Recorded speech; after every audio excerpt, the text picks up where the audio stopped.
सभी को नमस्कार। एक बार फिर से स्वागत है आपका मेरे YouTube चैनल एस्टेट हिंदी में और आशा करती हूँ कि आप सब लोग स्वस्थ होंगे। आज का हमारा विषय है काव्य गुण, जो कि बहुत ही इम्पोर्टेंट टॉपिक है। हर कम्पिटिटिव एग्ज़ाम में यह ज़रूर पूछा जाता है। क्या है आज का हमारा टॉपिक? काव्य गुण। अब काव्य गुण क्या होते हैं? काव्य गुण काव्य में चमत्कार, काव्य में चमत्कार व प्रभाव उत्पन्न करने वाले तत्व काव्य गुण कहलाते हैं। क्या कहलाते हैं?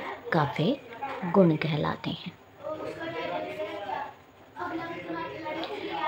काव्य में चमत्कार व प्रभाव उत्पन्न करने वाले तत्व क्या कहलाते हैं? काव्य गुण कहलाते हैं। दंडी के अनुसार काव्य गुण क्या है और भरत मुनि के अनुसार काव्य गुण क्या है, यह सब बताया गया है। तो आइए देख लेते हैं। सबसे पहले भरत मुनि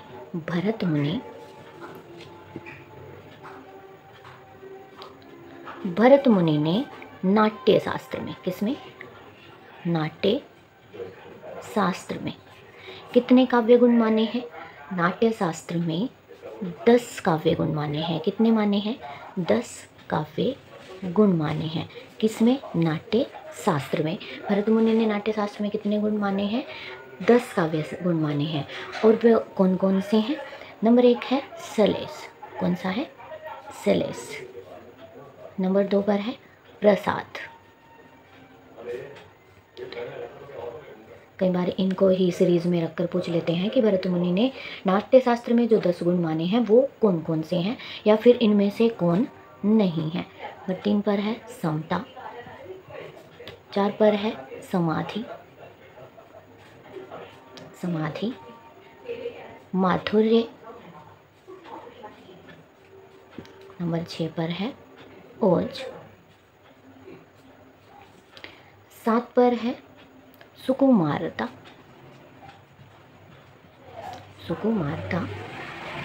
8 पर है अर्थ व्यक्ति। क्या है? अर्थ व्यक्ति। और 9 पर है उदारता। 9 पर है उदारता। और सबसे लास्ट में है कांति। क्या है? नंबर 10 पर कांति है। क्या है? नंबर 10 पर कांति है।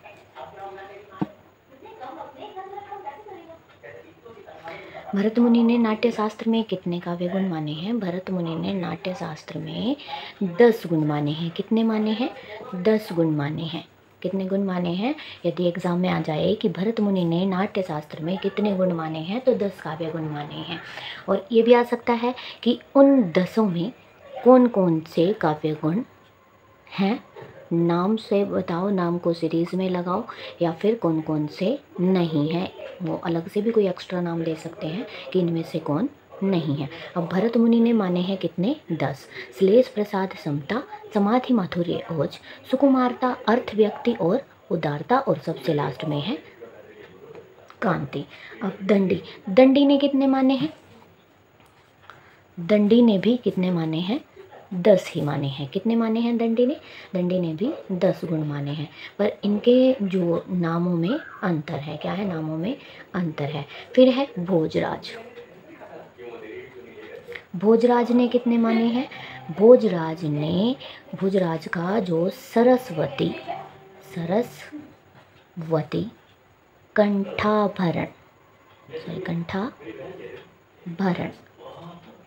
सरस्वती, भोजराज का सरस्वती कंठाभरण है, उसमें उसने गुणों की संख्या कितने मानी है? 24 गुण माने हैं। कितने माने हैं? 24 गुण माने हैं। भरत मुनि ने माने हैं 10, दंडी ने माने हैं 10, और भोजराज ने सरस्वती कंठाभरण में कितने गुण माने हैं? 24 गुण माने हैं। कितने गुण माने हैं? 24 गुण माने हैं। उसके बाद आ जाता है हमारा उसके बाद आ जाता है हमारा जयदेव। क्या आ जाता है? जयदेव। जयदेव ने कितनी मानी है? गुणों की संख्या मानी है 8। कितनी मानी है? जयदेव ने गुणों की संख्या 8 मानी है। कितनी मानी है? 8 मानी है। वैसे सबसे ज़्यादा भरत मुनि के ही माने जाते हैं जो काव्य गुण हैं। भरत मुनि ने माने हैं 10, दंडी ने भी माने हैं 10, और भोजराज ने माने हैं सरस्वती कंठाभरण में 24, और जयदेव ने माने हैं 8। कितने माने हैं? जयदेव ने 8 माने हैं। जयदेव ने माने थे 8। कितने माने थे? जयदेव ने 8। कुंतक ने माने हैं 6। कितने माने हैं? कुंतक ने 6 माने हैं। वामन ने माने हैं 10। 10 माने हैं शब्द गुण। कितने माने हैं? 10 शब्द गुण, और 10 ही माने हैं अर्थ गुण। कितने माने हैं? अर्थ गुण। शब्द गुण 10 और अर्थ गुण 10, यानी टोटल माने हैं 20। और हमारे जो भोजराज थे, भोजराज ने कितने माने थे? 24 माने थे। कितने माने थे? भोजराज ने 24 माने थे। फिर आ जाते हैं हमारे हेमचंद। हेमचंद ने कितने माने हैं? हेमचंद ने भी माने हैं 10। कितने माने हैं? 10। अब 10 मानने वाले कौन कौन हो गए? एक हेमचंद, भरत मुनि और दंडी। इन्होंने कितने माने हैं? 10 काव्य गुण माने हैं। जयदेव ने माने थे 8, कुंतक ने माने हैं 6, वामन ने माने हैं 20, और भोजराज ने माने हैं 24। आशा करती हूँ इतना समझ आ गया होगा। और उसके बाद हमने बात की थी कि जो हमारे आचार्य हैं हिंदी व संस्कृत के आचार्य, इन्होंने अधिकतर आचार्यों ने काव्य गुण कितने माने हैं? 3 माने हैं। कितने माने हैं? 3 माने हैं। कितने माने हैं? 3। अब 3 मानने वालों में कौन कौन है? एक तो आ जाते हैं हमारे मम्मट। कौन है? मम्मट। कौन है? मम्मट। फिर आ जाते हैं आनंदवर्धन। कौन आ जाते हैं? आनंदवर्धन। कौन आ जाते हैं? आनंदवर्धन। और फिर हैं भामह। कौन आ जाते हैं? भामह।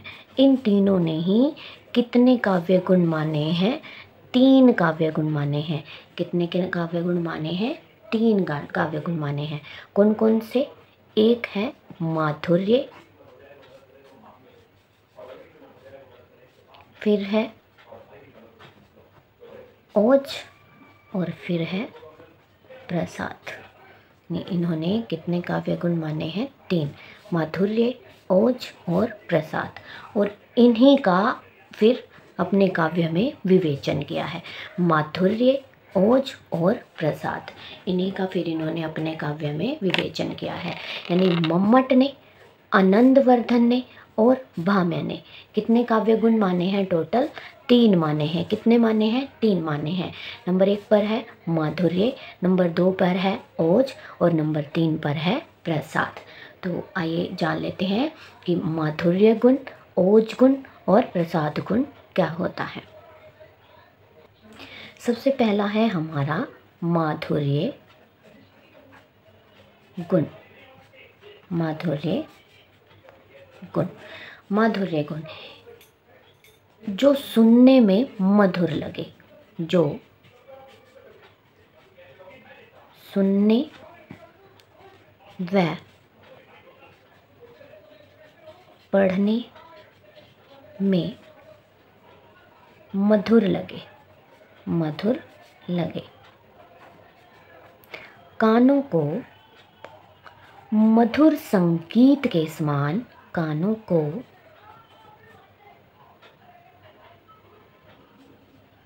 मधुर संगीत के समान ध्वनि प्राप्त हो। वहाँ पर क्या होता है? हमारा माधुर्य गुण होता है। क्या होता है? माधुर्य गुण होता है, यानी जिसमें कोमल शब्दों का प्रयोग हो। इसमें ये कहाँ कहाँ होता है इसमें? श्रृंगार रस, करुण, शांत व हास्य रस होता है। हास्य रस होता है। कौन कौन से रस होते हैं इसमें? श्रृंगार रस में, करुण रस में, शांत रस में व हास्य रस में कौन से गुण की प्रधानता होती है? माधुर्य गुण की प्रधानता होती है। इसमें ट वर्ग व अनुनासिक वर्णों का अभाव होता है। किस किस का अभाव होता है? इसकी पहचान क्या है? यानी इसमें ट वर्ग और अनुनासिक वर्णों का अभाव होता है। जैसे बतरस लालच, बतरस लालच, लाल की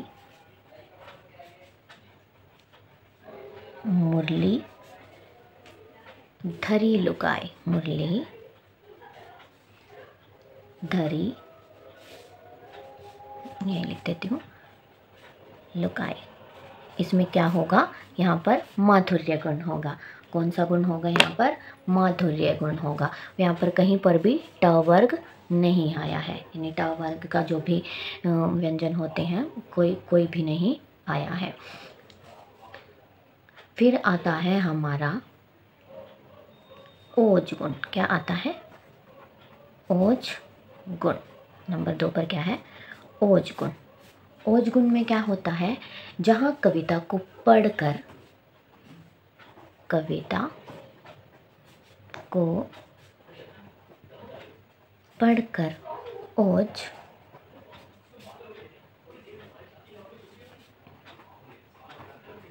जोश और उत्साह का भाव जागृत हो, उत्साह का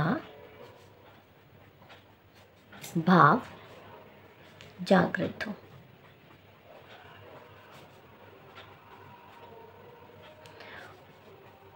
और उत्साह का भाव जागृत हो, वीर रस का संचार हो, वीर रस का संचार हो, वीर रस का संचार हो। वहाँ पर हमारा क्या होता है? कौन सा गुण होता है? वहाँ पर हमारा ओज गुण होता है। कौन सा गुण होता है? वहाँ पर हमारा ओज गुण होता है। इसमें इसकी पहचान क्या है? इसमें ट वर्ण की आवृत्ति होती है। कौन से वर्ग की? ट वर्ग की प्रमुखता होती है इसमें। इसकी पहचान क्या है? इसमें क्या था? इसमें ट वर्ग नहीं होता, यानी इसमें ट वर्ग की प्रमुखता नहीं होती। और यहाँ पर क्या है? ट वर्ग की प्रमुखता होती है। जैसे इसका कोई उदाहरण देख लेते हैं हम। उधर उधर गरजती सिंधु, उधर गरजती सिंधु लहरियां, उधर गरजती सिंधु लहरियां कुटिल काल के जालों सी, कुटिल काल के जालों सी। एक और होता है इसका उदाहरण, एक और है, एक क्षण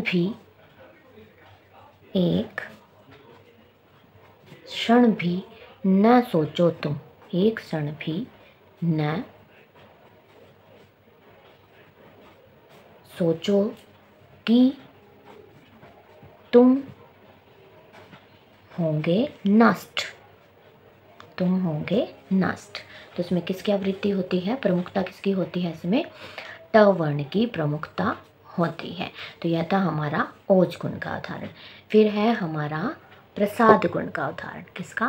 प्रसाद गुण का। फिर है हमारा प्रसाद गुण। नंबर 3 पर क्या है? प्रसाद गुण। प्रसाद गुण क्या होता है? प्रसाद गुण में इसका शाब्दिक अर्थ है प्रसन्नता। क्या है इसका शाब्दिक अर्थ? प्रसन्नता। प्रसाद गुण का शाब्दिक अर्थ क्या है? प्रसन्नता है। क्या है? प्रसन्नता है। यानी जिस काव्य रचना को पढ़कर, जिस काव्य रचना को पढ़कर या सुनकर, को पढ़कर या सुनकर। जिस काव्य रचना को पढ़कर या सुनकर उसका अर्थ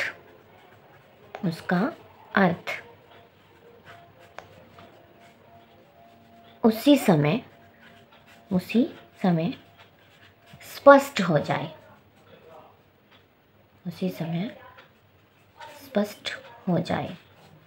यानी उसको पढ़ते पढ़ते ही हमें समझ आ जाए कि इसका जो मीनिंग है वो क्या है। जैसे कि किसी साफ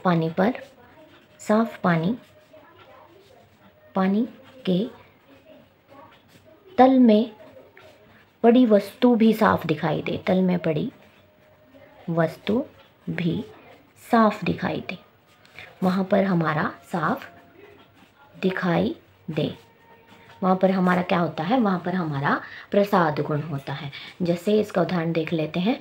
सीता परम रुचिर मृग देखा, यानी बहुत ही सुंदर मृग जब सीता ने देखा था। अंग अंग सुमनोहर देखा, अंग सुमनोहर देखा। एक और है, जैसे कि वह आता दो